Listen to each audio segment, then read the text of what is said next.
All right. And all right. Welcome to Ball So Hard Sports. I'm your host, Armon Williams. My co-host, Marlon Jones, my ace in the hole, aka Big Showtime. He's not available tonight. He's taking care of some fatherly duties that he's got to take care of. Taking care of his kids and his family. He's got some other priorities as far as some other projects that he's working on. But I am here and excited to have a special guest on my show today. It's Derron Robinson. Did I get that right, Derron? Hey, Darren. Derron, I'm sorry, Derron. Derron Robinson. It looks like Derron, but it's Derron. Okay, so Derron Robinson is my host, and Derron Robinson is the I guess creator of Legacy Hall of Fame. And I'll go ahead and put together show you the website right here as I'm going to display. Um, the website is a really interesting venture that you've gotten into, Derron. Where you work with former professional athletes. Not, and it looks like it's kind of a mentorship. I had a chance to kind of browse through it, and I'm kind of scrolling through it right now as we talk. And first and foremost, how you doing, man? Thanks for joining us. Oh, thank you for having me. I am doing great. I've been looking forward to this for the past couple of days. I remember you reached out to me a couple of weeks about this, and I was looking forward to getting on your show, man. So you're doing good stuff. Good, good, man. I appreciate you coming. Now, first and foremost, I had a chance, like I said, to look it over, and it looks really, really intriguing. Looks interesting. Can you tell us a little bit about yourself first and foremost? And because you have a past, I played, football up through the NFL ranks and whatnot. You played football collegiately, not, and then after college football, you've gone on, you've done some things at the physical therapy, I think on the physical therapy end, but beyond that, you decided to go ahead to branch out and start working with ex-professional football players, particularly in the NFL. How did you come about this, man? Tell us a little bit about your background. Yeah, so in high school, like everybody, other football guys, I was a multi-sport star. Played Hmm. football, basketball, track, and baseball. And of course, my first love was basketball, but my height and size, everybody thought I could make it in football instead. Hmm. And I ended up had a Division I scholarship, but by the end of the school year, well, by the end of the season, all the coaches that got fired. So that left me Okay. in limbo. Left my Hmm. recruiting in limbo. Like, Dad, what do I do now? Because signing day is less than like a month, some change away. Hmm. Sunday came and gone, didn't sign with anybody. And I ended up going to Division II school as a Okay. result. All right. Right. And I think that's what kind What of school led me did to you go to? What school did you go to? Newberry, What school?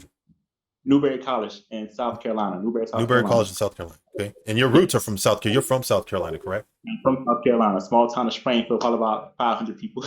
All right. And North Carolina? South Carolina. South Carolina. Okay. Oh, that's a Yep. small little town, man. Small So, town dude, graduating did you play class. 11-man football? Did you play 11-man football, or did Yeah, you play 8-man? no, we played 11, man. We was Okay. in the one, 180. Okay. Is that's a little Yeah. division? Yes, the little division. Because you know what, funny story about me is I went to a little private high school, and when we Hmm. first started playing football, my freshman year, we played 8-man football, Oh, and then we wow. eventually graduated up to from 1A to 2A, or from C to 2A, and then started playing 11-man football. That's why I had to ask. Such a little town. We used to play schools from towns that size. So. But the thing is, like, my high school was made up of three towns, though. So it wasn't just our town. Oh, okay. So it's like kind of a Exactly. tri-city thing that you had going on. Exactly. So we Okay. got a league in South Carolina called like Skeezer, which is the independent private schools. They play 8-man football and stuff. So we're like a Got step you. above them. We was Okay. in the public Got you. school league. Okay. Got you. So Got you. my experience with Newberry kind of changed my course, my football career, Hmm. because went up to visit and everything, great visit, and they were saying like, okay, we give a football scholarship, because I had great academics too. And said, well, academics don't cover, football will cover. And Hmm. I was committed with the coach that was recruiting every single week, and I'm like, where's my letter of intent? They never sent it. He kind of come with excuses like, oh, we're gonna send this and that. Being a 17-year-old kid, not knowing the recruit process, I trusted my coach, and my coach was like, Dan, don't worry about it, everything be good. Hmm. Get there, had a great, I should say, camp before students get in. Season starts. I'm trying to go get my books.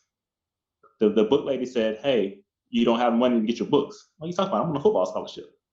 Couldn't find out I didn't have a scholarship. They lied Mm, to get me. really? Yes, Wow. exactly. They did not, Okay. and I kind of found out that they probably did to other players too as well.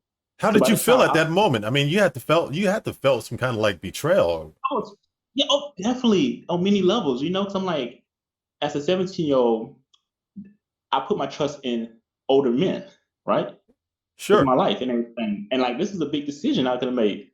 You know, I probably could have went to another school, probably walked on somewhere, dream college, whatever. Right. But when this happened, and the coach, he couldn't look me in my eye to tell me, he said, Darren, I never told you you're getting a scholarship. I'm like, your coach that recruited me called me every week. We talked every week saying everything was good. And now you're the head Wow. coach saying not the case. Wow. And I wanted to quit, but I Hmm. didn't quit. I stuck it out. Okay. But I knew I was going to transfer. Okay. However, my love for football took a big hit because I was like, if this is the game I have to play, where I have to put my life in somebody else's hand and trust that they have my best interest, I don't want to play Hmm. that game. Okay. So I walked away from football and transferred to another school, Okay. So you went from Newberry and to where? to Alabama State University. Okay. Alabama State. Okay. Alabama State Very University in good. the SWAC. Now Yeah, that's a so I didn't play HBCU, for correct? That's a HBCU, right? HBCU in the SWAC with Grambling, Southern, Jackson All State, and right. everybody, you know. Gotcha. With the Divine Nine, one of the Divine Nine. All right. And we about to actually become like almost a power conference because FAMU and Bethune-Cookman is in the conference next year. So, Oh, okay. Wow. All right. yep. But Ain't yeah, mad at you, man. so I experienced what a lot of NFL guys go through once they leave the game. I was Mm-hmm. lost because for me, going to college was to play sports, was to try to make it to the league. You know, that's why Right. had my place. So here's like sports is no longer here. What do I do? Mm-hmm. So I spent many years trying to figure out what I wanted to do in life. And my advisor, she kind of guided me into physical therapy because at Oh, the time I okay. had a and I was majoring in physical education. And I told her I said I'm gonna be a be a PE teacher and a coach. And she looked at me like I was crazy. And she said, I think you should be doing something else. And she kind of guided me to physical therapy. And once I went cross campus, checked out the physical therapy program, I was like, this is what I want to do. And so I felt like I found my way. I Mm-hmm. found that ledge that caught me while I was falling. And I found a new purpose in my life, you know, my new identity away from sports with physical therapy. And Okay. went to physical therapy school, graduated in 2011 with my doctorate of physical therapy degree. Mm-hmm. And to get to where I'm at now, when I got into physical therapy as a profession, I thought it was a certain way healthcare was supposed to be. Mm-hmm. But I realized how jacked up healthcare system really is. And I was just done with it. I was like, I'm tired of working in the physical therapy profession. You know, I had this glass ceiling and stuff. So I was going to go back to medical school, become a surgeon, and do my own thing. But one of my Uh-huh. football brothers, I went to go visit him back in 2015. My Do you cousin, mind sharing he, his name? Do you mind sharing his name? yeah, Charger Darby, played with the Okay. Tampa Bay Buccaneers. You know, Okay. when they won a Super Bowl back in 2003, which is kind of funny that they play next week. You know, it's funny because I have a friend, a former teammate of mine, Frank Middleton, is actually Okay. he was originally drafted by the Tampa Bay Buccaneers, and he went over to the Oakland Raiders and actually played the Tampa Bay Buccaneers in the Super Bowl. So he played his former team. They Oh, lost okay. that game, but yeah, yeah.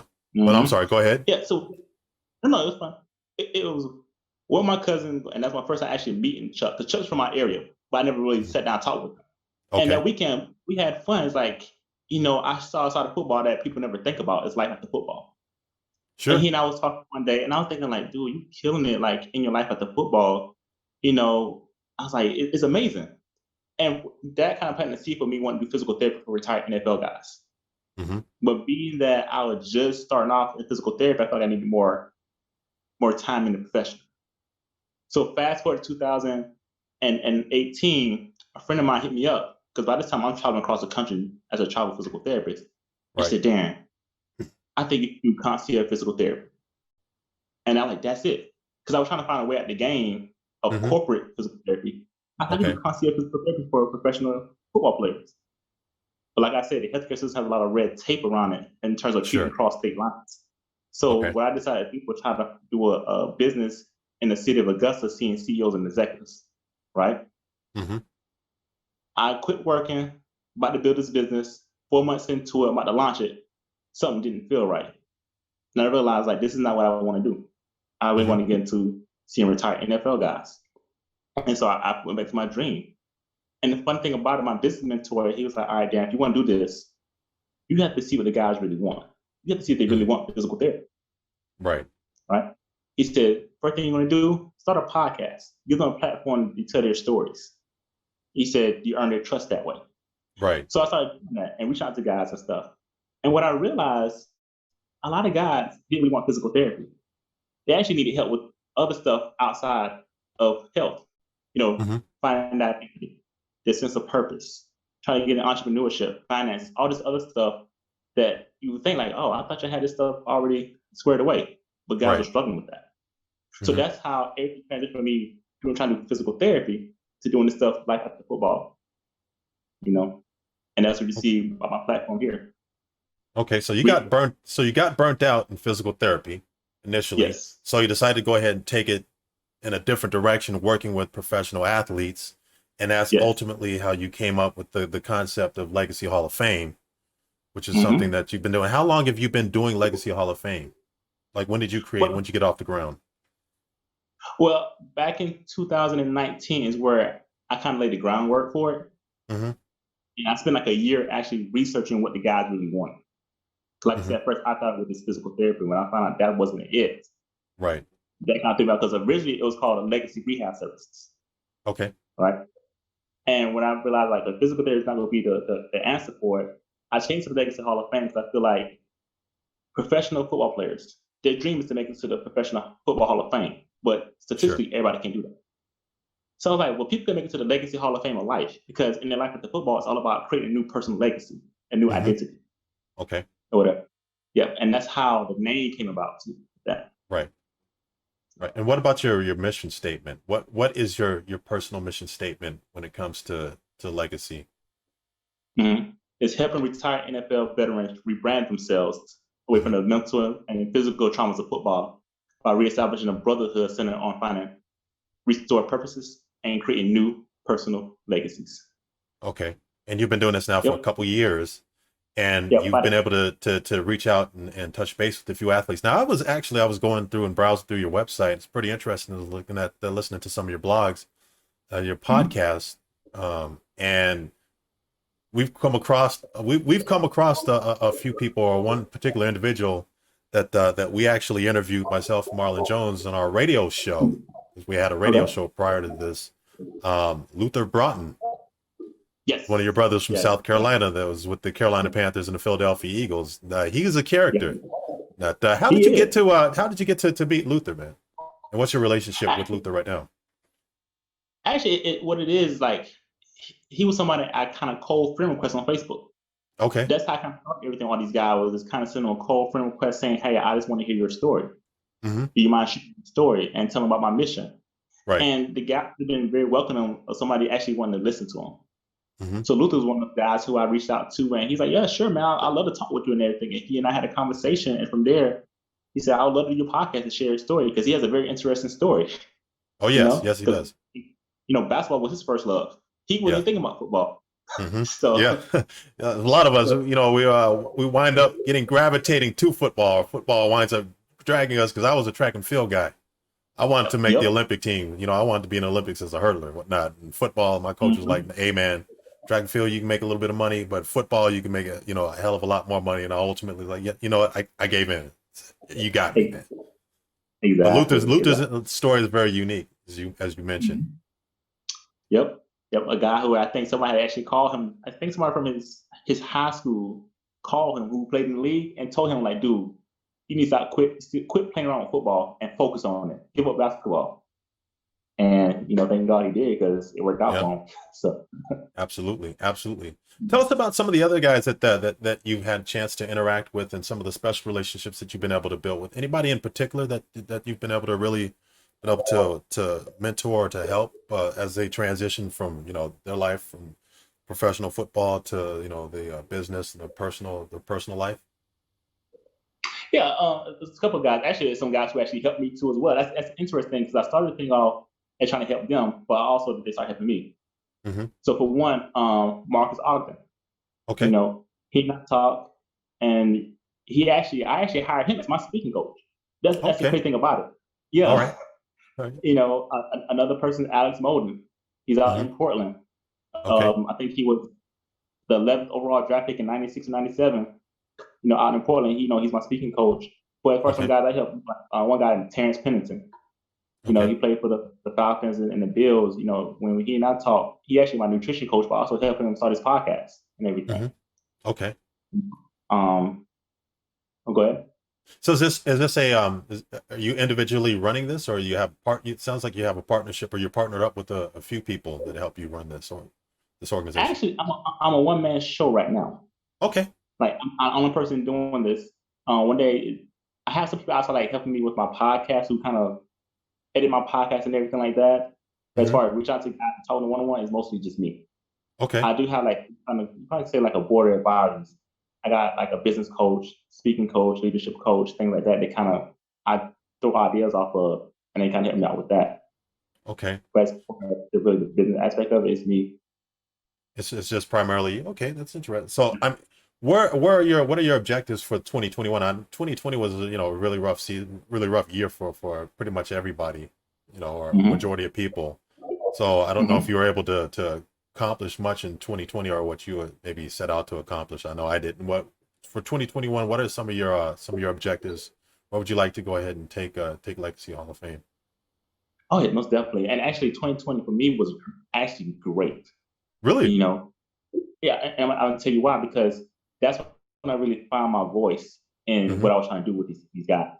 Okay. I started putting a lot of content on Facebook, Instagram, my podcast, the Legacy series, Life After Football. I started gaining traction and attention from guys. My Facebook group grew to over 300 guys in it, and that was great. So coming to 2021, that now I got this platform, this audience. I just launched my beta course called Operation Discovery. Okay. Helping guys rediscover who they were before football, who they were during football, who they currently are, and who they desire to be. So basically helping them find identity. So I got 10 guys going through right now. It's a 6-week course. And my goal is to start offering this course to guys, any guy who played professional football who needs to find identity. Right? Okay. Like that's the foundation. If you find your identity, you can kind of go anywhere in life. So that's the one thing I want to get that up and going more around the country. Number 2, I got like quote unquote a clothing line. I say. I saw that. You got some shirts and some apparel. Yes. Yeah, want to tell people about that? Yeah, so it's kind of funny stories. Like one of my guys in the Facebook group, John Roston, he reached out to me. He said, "Man, brother, I love what you're doing, this and that." He said, "Do you have any gear for us?" And I'm like, "What do you mean gear? No shoulder pads, helmet?" It's like, no. Right. He said, "No." He said, like, t-shirts, polo, golf stuff, and everything. And I was like, "No, I never thought about that." He said, "Man, you should, because I would love to have that. It kind of strengthen the brotherhood. We played in the league, jersey we wore that we knew, like we have a Falcons jersey, whatever, we knew it was part of the brotherhood. What you trying to do with Legacy Hall of Fame can make us feel like we were part of a brotherhood again. So my goal is also to get that brand out there through the clothing line.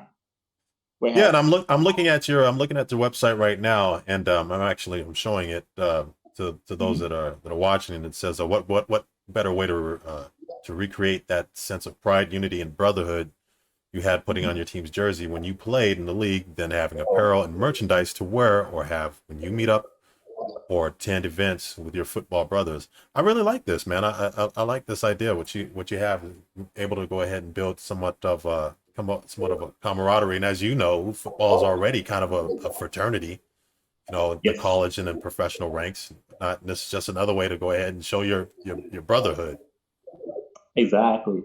And because the thing is, and also it's a talking point, when guys are out and about with each other, and they're like, "Man, what is that? What is the Legacy Hall of Fame?"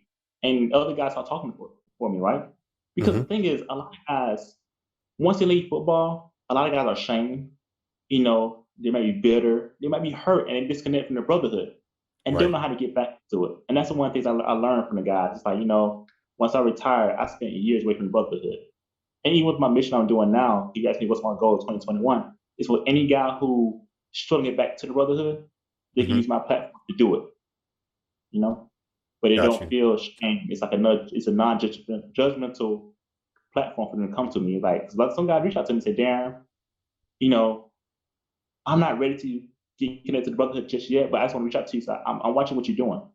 And then months later, they reached back out to me and said, "Hey, Derron, I'm ready. I'm ready now. How do I get connected?" And I bring them back in, and I had the guys with them with open arms. Now, So I'm that's sorry. Go ahead. Go ahead. I'm sorry. oh no, so that's one of my goals for 2021 to is strengthen the brotherhood among the NFL brothers. Now, do you find a lot of, have you had events where you've had guys that have gotten together either like through social media, like maybe, maybe through Zoom or Skype, or to go ahead and have like little social gatherings where they're able to go ahead and meet up, introduce each other, and maybe network? Not just yet, but that's the Okay. goal. Because like I said, I have a Facebook group with the guys, a lot of guys in it right now. So they kind of Hmm. networking and sharing ideas in there. And my goal pre-COVID, before COVID-19 hit, my goal was one day to have meetings across the country for the guys to meet up. So right now, I think I'm trying to incorporate virtual meetups. I Hmm. have done legacy panels where the guys come on, we talk about a particular topic, but like 3 or 4 guys come on. Like we did one where we talked about transitioning your skills from football to life after football. Hmm. We had 3 guys on a panel, it's like Zoom, and other guys sitting and watch while those 3 guys talk.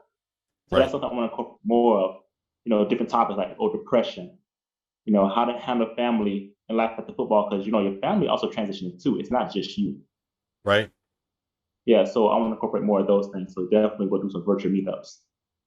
Very good. Very good. Do you, I guess something I wanted to ask is you focus primarily on the NFL. Have you had any? I mean, have you tried to take this to the NFL, or take this to the league, or is this something that you want to do aside from the NFL? I mean, have you had any roadblocks, with this project that you have, as far as working But with the league, or? it's kind of interesting because when I first started out, I tried to reach out to the different organizations that the NFL has set up, Hmm. for NFL guys, but I never got anything back. No emails, no callbacks or whatever. So Right. I was like, let me just bootstrap it in and go for strap. And right now, I'm trying to walk that thin line. Like, should I really connect with NFL and do it, or keep it a separate entity? Hmm. Because I also know a lot of guys have some quote unquote bitterness towards the NFL for whatever reason. Yeah. We understand that. So I want to do what's best for the guys, you Hmm. know. But at the same time, understand that a lot of guys come from league. They need to know what this brand is. So I might dive a little bit, let the guy in the NFL know, like, hey, this is what I am, but I still want to maintain control of what's going on. You know what I'm saying? So I'm trying to keep it separate. Right. Got you. Got you. Have you you focus this primarily on the NFL, but are you working with have you worked with players or guys, retirees from any other leagues like Canadian Football League or the AFL, or maybe the maybe XFL or the AFL, which went down after a year, just like the XFL did? Have you talked to any of those people, or from that No, platform, or? no, but that's the goal one day. And the Okay. reason I focus NFL right now is because my business coach, he said, "Damn, just find one group of people." Because when you Hmm. try to talk to so many groups at one time, your message can get diluted in a sense. He said, Got focus you. on one group, Yeah. and then once you build a solid foundation, you can start adding other groups. Because one Hmm. day this might go on to other sports as well. Right. But each sports have required a different messaging. So to keep it easy for me right now, because I'm a one-man show focused Yeah. just on Yeah. NFL. That's a lot of work, man. You being a one man show. I mean, what's your typical week like, man? As far as like the hours, Woo! whatnot. I have to assume that you got to be probably burning the midnight oil. Yeah, oh, definitely. I'm going to tell you this right here before I get into that. Before I stopped working as a physical therapist back in August of last year. Okay, so you're not doing physical Before that, therapy at all. no, I decided to do this full time because things are blowing so fast. Got you. Prior to that, when I first started working with this, I was on the East Coast. But when I was Hmm. talking to God, I was talking for like 2 or 3 hours at a time because it Hmm. was finally somebody listening to them. And I Right. realized, like, okay, I need more time. So to make more time, I moved to California for almost a year. Okay. Hmm. And what I was doing, waking up at 4 o'clock in the morning, Did you have a lot of guys talking, out in California, or I mean, was it just why the move to California? it was to increase my time. So I Okay. woke up at 4 o'clock in the morning because guys on the East Coast were getting up. Got I you. talked with them from 4 to 8, Hmm. right? Then Yeah. I go to work from 8 to 5. Hmm. And then after 5 o'clock, I would talk to guys on the West Coast. Yeah. Yeah. So after a while, doing that, it gets tired. That's a lot of hours. And I realized I needed more time. So I said, let me step away from physical therapy for a while and work on this full time. So now I might work from almost 12 to 14 hours a day doing different things, creating content, reaching out to guys, recording podcasts, emailing people, creating email campaigns. It's like my day is different. And And also you're on top not of my, right now. You're not in California anymore, are you? no, I'm back in South Carolina. Okay, you moved back to South Carolina. Yeah. Yep. Was And that about family to, decision, or was just just you just needed to get away or need to get back to your roots, or was it it was more so to give me time to get here, step away from physical therapy, and collect my thoughts to create and think about my next move. Mhm. With this right here, like, okay, I'm here. I'm gonna try to do it full time. Where should I actually move at? Recording Mhm. my coaching program, Operation Discovery, and everything. Now that all that's out the way and Operation Discovery is going, my next goal now is to move to Tampa the next month or two for many different reasons. My business coach is down there. Mhm.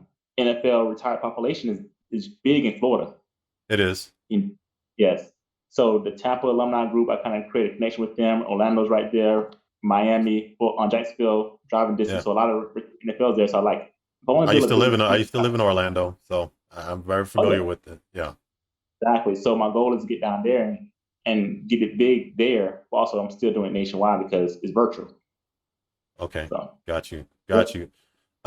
And speaking of Tampa, we got the Super Bowl coming up next weekend. I'd be remiss if I didn't ask, a fellow football brother, man, who you got for the Super Bowl? You rooting for Tom Brady, the old man Tom Brady, or you got the young kid, man, in Kansas City doing his thing, man? Oh man, it's hard for me because I don't have a team per se myself anyway. And so when Hmm. I watch the game, I'm just watching for the fun of it. Right. And it's hard to say like how do you bet against Tom Brady? But at the Yeah. same time, But you got Patrick Mahomes. That kid is at something the special, same, man. exactly, he's something special. So like, I don't know. So I think this time I'm gonna sit there and watch the game. I'm not even try to Uh-huh. pick. Before I had teams like I think this can do it, but now I don't know Oh man, see, I got to because like put you on the spot. You got to pick a team. Come on. As okay, far as not who you're rooting for, but who do you think is going to win the game, man?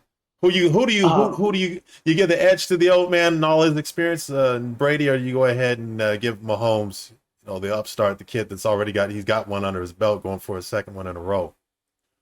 Two great coaches, uh, two excellent coaches. Andy Reid's doing his thing, man. He's been doing it for a long yeah. time. But you got Bruce Arians, who's a former Arizona Cardinals Mhm. coach, and we love him. Down here in Arizona. Now he took us to an NFC Championship game back in 2015. But who you Yeah. got, man? Come on, got to pick I, one. I might I might have to go with Tampa. The defense playing Tampa? great right now. Yeah, the Yeah, it defense is. playing great right now and stuff. And I think like with Brady, his experience and stuff, it might pull through. You think You know, so? and it doesn't help that it helps too that my boy who started all with the Legacy Hall of Fame playing that seed for me, Chuck Darby, Tampa Okay. Bay alumni. Yeah. So I'm gonna go Yeah. with Tampa. All right. All right. I'm not mad at you. I'm not mad at you, man. Look, I give nothing but props to the GOAT. You know, Yeah. I held off for the longest time, man. I want to say, man, Tom Brady's not the greatest quarterback of all time, man. It was for me growing up as a kid. For me, it was John Elway. John Yeah. Elway was my guy. He was my guy, man. Mhm. Especially what he did at the end of his career. But Tom Brady, uh, I can't. There's no more disputing it, man. You just gotta eventually. You just gotta surrender and just say, man, he's the greatest of all time. Exactly. And at this point right here, what he's done this season, it's more like he's almost destined to win it, to Yeah. solidify his status as the GOAT. 43-year-old doing this right here. Like, come on, people. So the average career in the NFL is what, three About and a three half and a years? half years, man. Yep. And he's doing this. And even at quarterback, taking a pound and getting sacked, you get Yeah. 200-300-pound guys landing on you, and he's In still his mid playing. 40s, man. Yes. And he's threatening to play till he's 50, man. Yes. That's incredible. So, That's insane, man. It must be yes, something in that exactly. avocado ice cream, man. Tell you what. But I I don't would say know. this though. I would say this though. The young quarterbacks that coming up behind him, like, man, it's Oh, scary. well, It you is got scary. Patrick Mahomes, you got Deshaun Watson. Aaron Rodgers still he's not a young he's not a spring chicken. He's still doing his thing. We got a quarterback here in Arizona and Kyler Murray, man. That's like Yes, he's Russell Wilson 2.0. Not so you got a exactly. lot of you got some young studs, and you got this kid from South Carolina from Clemson University that's about to go into the draft, and I think that this kid's gonna be a stud. Yep. And what's so funny about that too is like when I was in Atlanta back in September, Terrence Pennington, the guy so I helped with his podcast, my nutrition coach, he came down and then he called his teammate from Buffalo. We went out to eat the sports bar watching the game. Both guys like 6'8". I'm 5'11". Right. So I'm walking behind them, right? And they were offensive tackles in the NFL. Right. I'm walking behind. I'm like, me and Russell about the same height. Me and Russell Wilson. You and Russell Wilson, yeah. Yeah. The fact that he's able to do what he do at his height with these offensive linemen at this size, amazing. Like, that was incredible. I'm walking behind. I said, I can't see over y'all. Yeah. But these quarterbacks are killing it now. So it is. Yeah, he and Kyler Murray are just he and Kyler Murray, man. They're like on another level of freak. Yes. They're on another level because I do not know how they can do it at their height. Because Kyler Murray's maybe just a little bit shorter than Russell Wilson. And Russell Wilson's been doing it now for about like a decade, near a decade. He's been doing it. He's at the top or near the top of his game. Probably be doing it for another several years, however long he feels like it. He doesn't take a lot of hits. Kyler Murray, he's gone through his second year. He's, like I said, he's very Russell Wilson-esque. I don't know how they do it, man. But then you got these kids like, Josh Allen, not Buffalo Bills. He's going to be a stud for a long time. Not the game of football. And when Tom Brady and Aaron Rodgers and I think Drew Brees, didn't he announce his retirement? Yes. So, but it's in good hands once those guys go ahead and move on. It's in good hands. Yep. All right, I want to go ahead and wrap this up. And I have a little fun segment that I used to do with me and my partner Marlon Jones on our radio show. We used to call it This or That. So I want to see if you want to go ahead and participate in it. And basically what I do is I give you a series of like options like this or that, and you choose. And I'll go ahead and I'll grade you based upon what I would choose. And I gotta warn you, it starts out pretty benign, but it gets a little bit more intense as it goes along. All righty. So you ready? All right, I'm done. Yes, I'm done. All right, here we go. This or that. All right, first one, easy. Coke or Pepsi? I'm gonna say Pepsi because I don't drink sodas anymore. I'm gonna say Pepsi. You said Pepsi? Yes. Okay, you're ready. You're already 0 for 1, man. I'm Coke, man. All right. This or that. Here we go. This or that. Okay. KFC or Popeyes? KFC. Oh man, you are 0 for 2. I don't eat at them places either, though. So I'm just guessing. I don't either. I can't. My stomach, man. My stomach. My diet restrictions. I can't anymore, man. But come on, man. Popeyes. That spicy chicken sandwich. Are you kidding me? And I got nothing against the Colonel, man, but damn, man, yeah. I like that dirty rice, boy, at Popeyes, man. But see, I grew up on KFC, so I was like KFC. Okay, all right, 0 for 2. All right, let's see if you can go 0 for 10 here. All right, here we go. Walgreens or CVS? CVS. Okay, 0 for 3, man. All right. Mercedes or BMW? Mercedes. Okay, all right. Finally on the board. All right. 1 for 3. I'm Mercedes. Okay.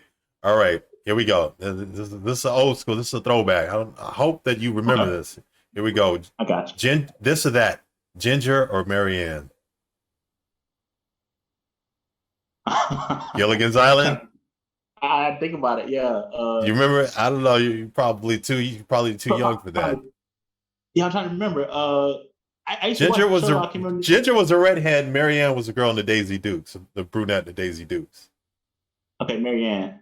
Okay, all right. 2 for 3. All right, not bad. All right. Here we go. All right, this or that. Team Shaq or Team Barkley?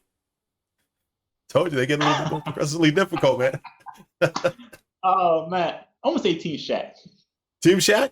Okay, yes. All right. See, me being from Phoenix and Charles Barkley, I grew up watching Charles Barkley since he was a Philadelphia 76. I was a big Charles Barkley fan, so I gotta go Team Charles. But you know what? Shaq played in Phoenix briefly too, man. So that's a close one. I love Shaq, man, but I'm gonna go Team Barkley. All right, here we go. This or that. Now this one might catch you up a little bit. It might trip you up a little. All right, this or that. Coming to America or Harlem Nights? Oh man, see, I told you they get progressively more difficult. Oh man, this ain't easy. I meant to say Harlem Nights because they also include other legends in that movie. Yeah, yeah, it's true. Richard And Pryor and Della yeah, Reese. Yeah, exactly.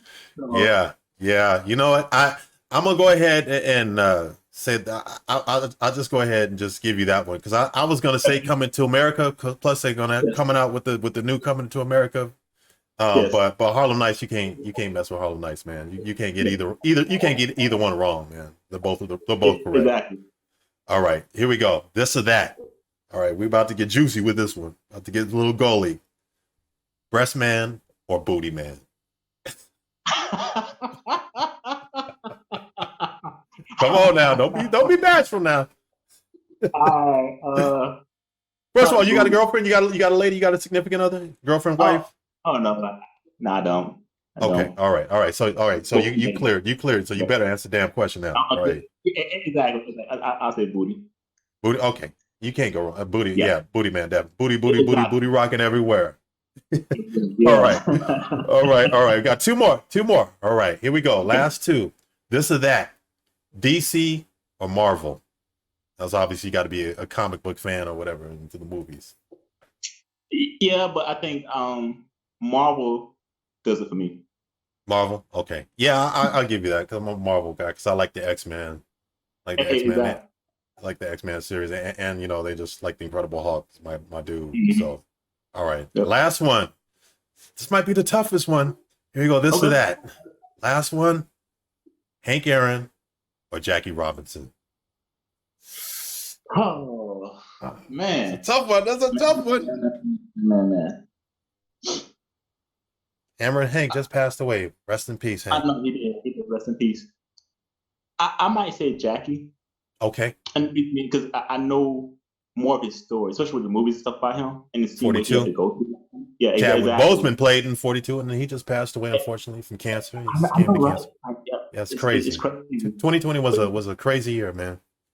yeah, but just seeing what all he actually went through, and I know both went through their same struggles. But at the Sure, same absolutely. time, I know more of Jackie's story Hmm. than Aaron. And yeah, so I probably say Jackie Robinson now. You know, I'm with you on that. You can't go wrong on that one. You absolutely can't go wrong on that one. But I'm gonna say Jackie Robinson. The reason is because when I played professional football my first season with Houston and Tennessee Oilers Titans, not my number was Yeah. 42. That was my number 42. And I remember I Okay. got interviewed. In the interview, a guy asked me if I wore the number 42 because of Ronnie Lott, and I told him no, because Jackie Robinson. Because at that time, in the Major League Baseball, they had retired his number Mm-hmm. permanently. So Yes. all the baseball teams across the league, for the exception of the Yankees, because Mariano Rivera wore number 42. And that was my Mm-hmm. rookie season was 97. That was when Major League Baseball Okay. retired his number. So I chose 42 for Jack in honor of Jackie Robinson. So having said that, all right, you survived this or that, man. Derron Robinson, how you Yeah, I feel, brother? appreciate it. I feel great. I can wipe my sweat off my face now. And stuff. You But cool, you know you what? cool. Too, like, You made it. Go ahead. yeah. And you brought up Ronnie Lott too. Do you know his story? Like he almost didn't, walk away from football too. Yeah, tell the story, man. Go ahead. Share the story, Okay, man. so what it was is like his in high school, his coach wanted him to play quarterback.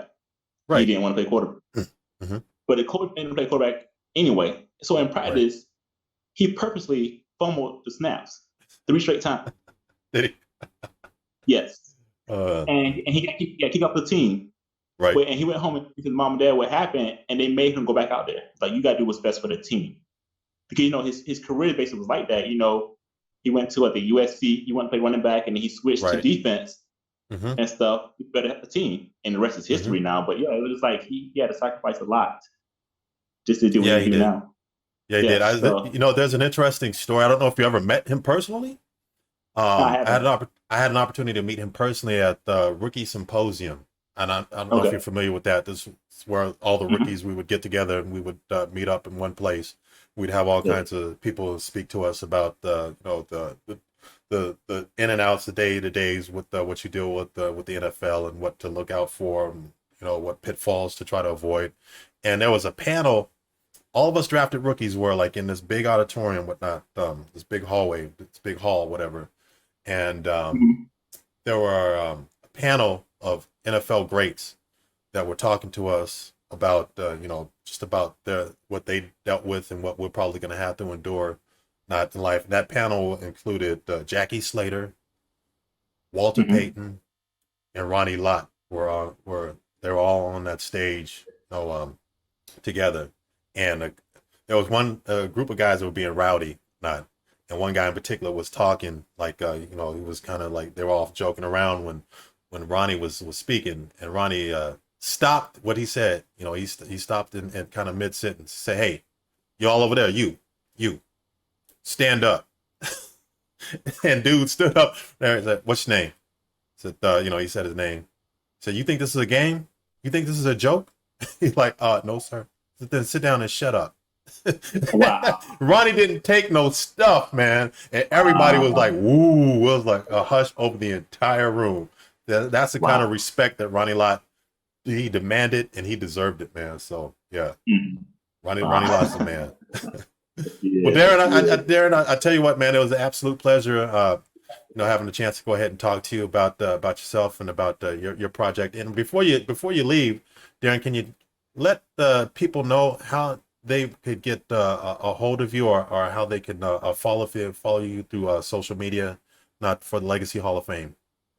Yeah. First, the website is www.thelegacyhalloffame.com. Hmm. On Facebook, it's my name, Derron Robinson, Derron Robinson, Robinson. Same thing with Instagram, Derron Robinson 23. And also, if you're a retired NFL veteran looking for the Brotherhood, you go on Facebook, go to NFL Veterans United. All right. You reach out to me, I get you in the group, and if you want to email me, it's Darren@thelegacyhalloffame.com.